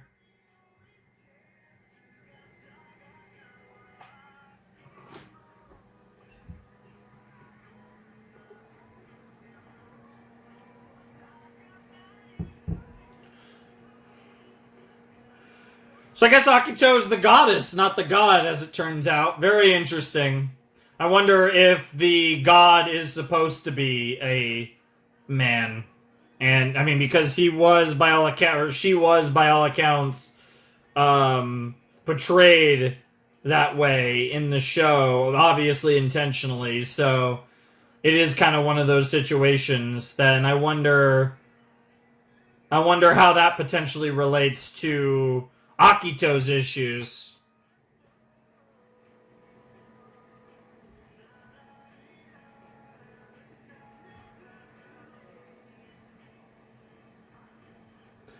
Man, that really puts the whole Akito is so pretty thing into quite the perspective, I will admit. I can't believe that was the freaking big reveal at the end of the season. Like, it's crazy because, I mean, obviously the big reveal at the end of the season had nothing to do with that. The big reveal at the end of the season was the Kureno stuff. But, like, you know, that was kind of the whole point of the final episode was the Kureno stuff. So, you know, we got, like, that one last banger to really just get us before we actually finish the season. And to get hit with the whole Akito's actually a chick is wild. The more I think about it, I will say, I actually like it more the more I think about it, because it just adds to this whole idea of living a lie, right? And I was just talking about how Akito is in this darkness, in this loneliness, and doesn't have anything, right? And, like, you know, keeping the Zodiac down, essentially chained to her, gives her, I fucking get used to that, for season 3, but, you know, keeping them chained to her gives her something, right? It gives her something in her life, and you know, that's part of it, and that combined with everything she's been told and how she's been told to exist and all this stuff, it's very interesting, like, thinking about that, and then just adding an extra layer of the fact that, like, we talk about, you know, Akito not being free, being chained to this existence, and as it turns out, this is just another layer of that, the fact that Akito is in fact, you know, a chick, a Sheila, like that's like a thing there. That's just another layer to it. And I think the way they portrayed this finale for Kureno, for Toru, and for Akito, it feels more and more like the direction is going to be, yes, breaking the curse of the Zodiac, but freeing all of them. And that includes Kami-sama, or, you know, that includes our god or goddess. And I think that's like a really, I will say, given the way this finale was portrayed, it feels a lot more likely than it did an episode ago. And you know, Toru going that angle and feeling sympathy for Akito as well is a very Toru thing. And that's why I was going to say, like, what Kureno did, what Kureno's backstory is such a Toru thing to do. Because it was an example of self-sacrifice that in the moment was, you know, the only thing that he could do to stop Akito from crying. But when you really think about it, it probably wasn't. It, you know, say what you want about Shigure, but Shigure was probably right that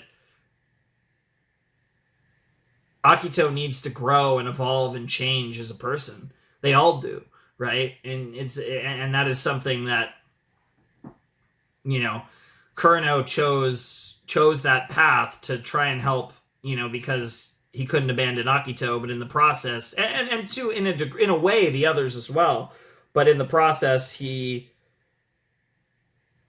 you know, kind of defied fate in a weird way. And yeah, it's really interesting, and I'm really curious to see how this all comes together, because this was like a major revelation, because now Toru knows all this information. Does she keep this to herself initially? Does she tell people? Like, obviously, like, there's so many things they could do here. And Kureno having this whole experience, and despite it all, still saying, I'm going to stay by Akito's side, really shows how conflicted he is about all this. It's brilliant. This episode was fantastic, right? Like, awesome way to end the season, and it gave me exactly what I wanted out of this finale. I didn't know what I wanted specifically. A way to break the curse right away was like, okay, we're cooking. The backstory with Kurino, we were really cooking. And then you just add on the spice at the end with the whole reveal about the Akito reveal, which was a crazy moment and something I feel like the show didn't need, but I also really appreciate it, right? Like, I that was something... Like, I feel like they could have... Like, I feel like that was just an extra layer to give you a little more... Like, it's one of those things where it's like, Akito's character didn't need that reveal, but I think her character is slightly better because of it. And it's not like a meme of like, oh my god, Akito's a girl. Like, the opposite would have worked the same. Like, if it was the reverse, the same effect, right? I think this type of reveal, I think it kind of codes everything in another light. It's just one more layer to the whole Zodiac nonsense. The fact that this entire deal with the Somas is fucking stupid, right? Like, that's what it comes down to. This whole thing is a crock of shit, and it just so happens that it is tied by this weird, fated, magic, whatever, right? So, very interesting stuff. I loved this episode. This was a phenomenal episode. This was my favorite episode of the set. This was one of the better episodes of the series, for sure. Was it the best episode of the series? Probably not. But, God, it was a good episode. That was a brilliant episode. And, again, I had no idea what they were going to do for this finale. But I'm so glad that I got something that I really feel satisfied with. And I really feels like it delivered. Because this is a show that's so weird, right? I have, like... We're almost done with this show. I have no read on this show. I don't, like... I really enjoy this show, obviously. But, like, I just have no... I do not have the finger on the pulse of this show at all. Like, I just don't know. Like, obviously I don't know what's coming, but I don't even have, like, much of a vibe of what's coming. Like, a general feeling of, like, the generalizations of what's coming. Like, obviously now we have 13 episodes left, and we have to presumably save all the Zodiac. Hopefully Akito too, just because I think that would be fun to see. And see if the show can pull off in a meaningful way, which I assume it can, because this is a beloved show, and if I'm not mistaken, final season is considered the best season. Obviously, it's the shortest, but it is the climax, so that's really cool. So hopefully that does live up, and I'm, like, really excited. We have I think we have 5 videos left, because we do have Fruits Basket, the Prelude, which I am planning. I don't actually have that in my files. So we have 5 videos left for Fruits Basket, because I am planning to do the prelude in the final, like, the next set, right? Like, the next, assuming the daily, like, the weekly actual days of the week thing, like the following Thursday or whatever. So we have 4 videos left. We have 4 videos for season 3, and then we have the prelude. Film OVA, I'm not entirely sure. I know it's, like, long. I don't know if it's, like, movie length or just, like, a really long movie. I don't even know if it's considered an OVA or a film. But Fruits Basket, I have it written down as Fruits Basket Prelude, but I'm pretty sure it's Fruits Basket The Prelude, kind of like how final season is Fruits Basket The Final, if I'm not mistaken. It might be the final season, but I think it's The Final. Which is silly, but very Japanese usage of English nonsense. Like, that's very, like, anime-ish. But yeah, no, we have 2 big sets, and then we have the final few episodes are, like, small sets. So, yeah, we're gonna do most of the season in the next 2 videos, and then we're gonna have the final 2 videos of the season are gonna be short videos. So that's just how it's structured. So, it's kind of an unbalanced season as far as our sets go. But yeah, I'm very excited for what this is going to be, because yeah, like, literally in the next 2 videos, we will almost finish the series. So that's going to be crazy. And then obviously, like I said, we're after the series finale, we do have the prelude, whatever that is. I mean, obviously it's a prologue story. Obviously it's a prequel story. I mean, it's literally called The Prelude. But I'll be very curious to see what that is. I'd imagine that's a story I imagine that's a Soma-based story without Toru in it. But Yeah, I mean, I don't know if I've actually mentioned that I am doing the prelude, and I am doing it right after. I'm not like, there's not going to be like a break and then I do the prelude. I'm going to do prelude like the following week after doing the series finale. That is the decision I made on that. But yeah, 5 more videos left of Fruits Basket, 13 episodes, and then prelude. I'm so excited. This was a great finale. I think it left off in a good way. In a lot of ways, it didn't feel like a traditional season finale of a show, but I think it worked really well for this show because this show, like I said, it doesn't really fall in any categories, but if you kind of look at it, like I said, if we kind of look at this show from like a weird slice of life-ish point of view, this did feel like a moment in the show where we got really 2 big revelations and a really impactful, really emotional episode. And that feels fitting for what a season finale of Fruits Basket would be, just based on the way the series is structured. So I'm very pleased. This show is great. I have no idea what I like 50 episodes in, I really have no idea what I think about this show in totality. It's been a very fun journey, a very interesting experience. I'm really glad I've watched this show, and I actually think it's been quite an enjoyable reaction series, which there were times, I think, earlier in the series where I was like, I'm liking this show. I could definitely see myself actually binging a show like this, obviously if I wasn't doing reactions, but I was wondering how much, like, I think sometimes there's really good shows that might not necessarily be the best for reactions, but I do think over the course of the series, I think I've had a lot of good reactions and hopefully some good commentary as well. Because, like I said, sometimes there's shows where I feel like I don't have a lot of crazy reactions, but I actually have a lot to add from a commentary standpoint. With some shows, I feel like maybe I don't have too much to say from like actually adding a lot to the video from a commentary sense, but I might have crazy reactions because the show's crazy for one reason or another. And then sometimes I get both, which obviously when I get both, that's like the best. When I get like a Code Geass is a good example of a show, I mean, a long time ago now, but like, Steins Gate, like a show where it's like, I feel like I have crazy reactions and I have a lot to talk about. That's like the best. Utena was like that, right? And I feel like with this show, it was kind of like, I had some reactions, I had some commentary, but I feel like for most of the series, I've not like gone really crazy with my commentary. I've not had like big rants about the show. But over time, I feel like I've had a lot more reactions, and here and there, I've definitely had some extended thoughts on this show. So I do feel like it's kind of been an enjoyable experience for you guys, which obviously you guys seem to always enjoy my series. I don't, I'm so appreciative. Like I have super thick skin, so I don't really care.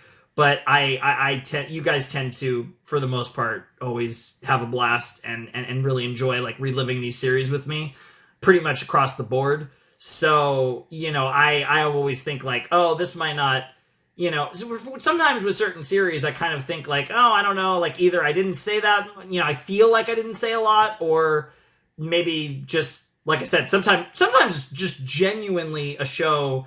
And the funny thing about not saying a lot is sometimes I feel like I'm so locked in on the show that I don't, I almost like half forget I'm recording. But then the other time is like, sometimes I feel like there's just not a lot to like say, or there's not a lot to like react to, because obviously I'm being genuine, and I might be a little rah but I am really genuine, so at least I like to think so. So sometimes there just isn't that much like it's just like, oh, it's an episode, that's cool, right? And I feel like there were times with this show, especially in the first season, where I was enjoying the episode and it was like, it just felt like, and again, I could look at the videos, maybe I'm wrong, maybe some of those videos were really long, but it would feel like, okay, I don't have too much to say, and I don't know, how necessarily great my reactions were, but, nobody complains, and, I always get in my head about those things. So I really like it when I feel like I can tangibly feel like, okay, I have a lot to say, or that was a crazy moment. Like, obviously, in this video, I can think of multiple moments where I actually kind of lost it a little, and I was like, yeah, that's fun. But I think it's really interesting because my perspective, the reason I bring all this up, right, besides just the weird shit that goes on in my brain about, me not being as entertaining as I guess I am, is the fact that I feel like my perception on this show, despite the fact that structurally the show has never changed, this show has been exactly the same structure for 50 episodes. Now, it might change in the final season. We might have a serialized arc that runs through most or all of season 3. That's fully possible given we're in the end game now. But this has been essentially kind of a back and forth slice and life series with some romance elements, a lot of drama, and various stuff, right? And like the various different deals and stuff. And yet it does feel like season 2 was better than season 1. I want to be very clear. I like season 2 more than season 1. I enjoyed season 1. A lot of setup. And it feels like it's one of those weird things where it feels like the setup never actually ended in season 2. But I feel like we were getting these more emotional, more impactful moments more often in season 2. It did feel like season 1, like I said, there was setting the stage, and it does feel like it's gradually become more and more common for me to really be on the edge of my seat with this show. And I do compare it a little bit. This is a journey that, and I always love to use this comparison, 2010s, Western cartoons, a lot of them try to tell their stories in similar formats. A lot of that has to do with, at the time, networks for like cartoons and stuff, because this was still on like the tail end before streaming became a huge thing for shows and movies and stuff. So like the networks, like you have your Disney, your Cartoon Network, etc. These networks would want these shows to be people to be able to watch any episode of the show, generally understand it, generally get the gist of the characters, and be able to kind of engage it.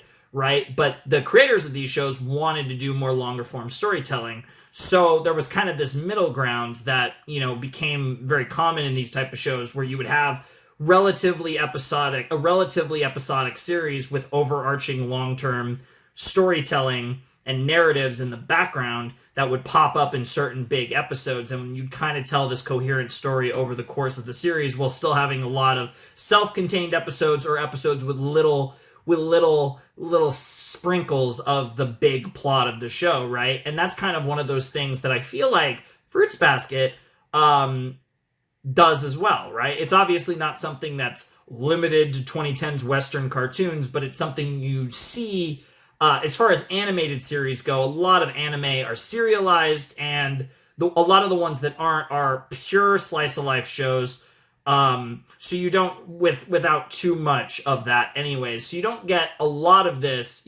Like I said, there were a lot of Western series I've done reacted to on the channel that had a structure like that. You don't see this type of structure as much in anime, in Japanese works, right? A lot of serialized content. And a lot of that has to do with the release format of a lot of these being initially mangas, etc., etc. I'm not going to get into all of that, the logistics of why, but I think it's really interesting because Fruits Basket has kind of played off this model in its own way, in its own form, and I think it's done a really good job of that.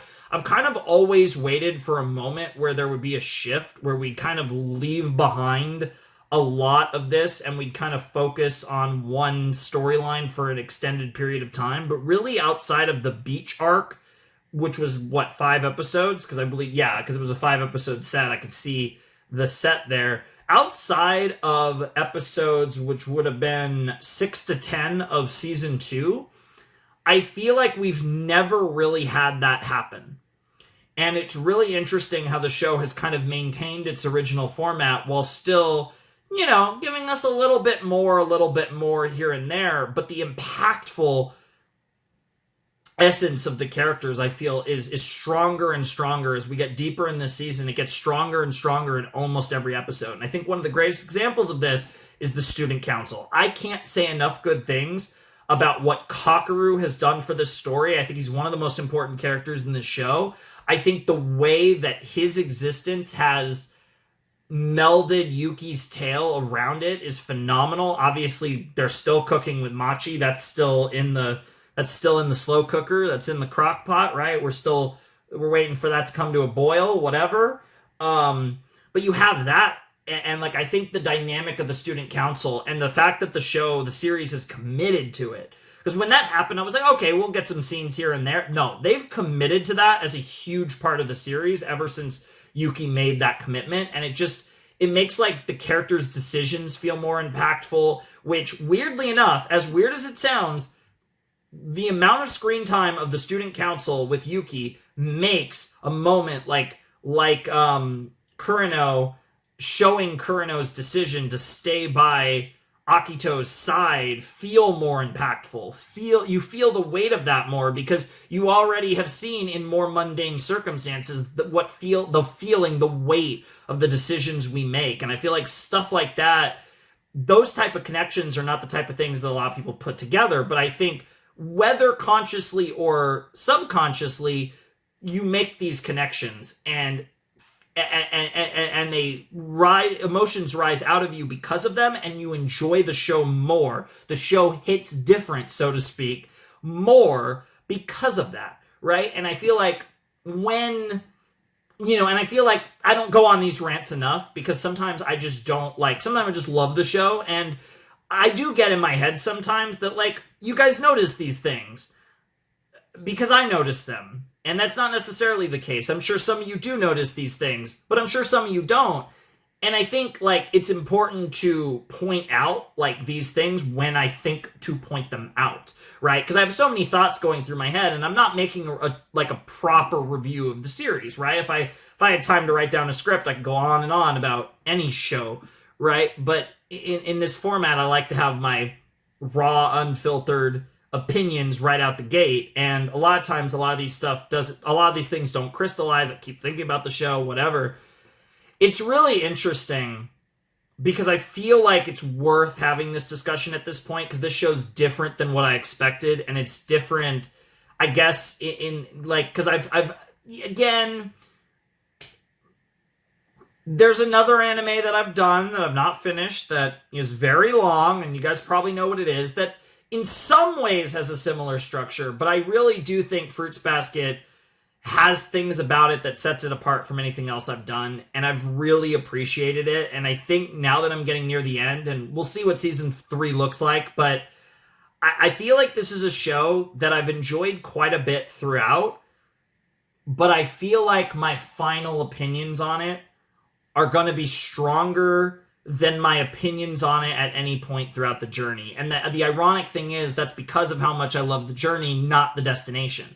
I know that sounds really weird, but I feel like this is a show I can really reflect on and really appreciate everything it's done at the end. And I feel like we're finally getting to the end, and that's why I kind of wanted to have this conversation. I don't know. I went on a rant. This episode was great. One of the best episodes of the season. One of the best episodes of the show.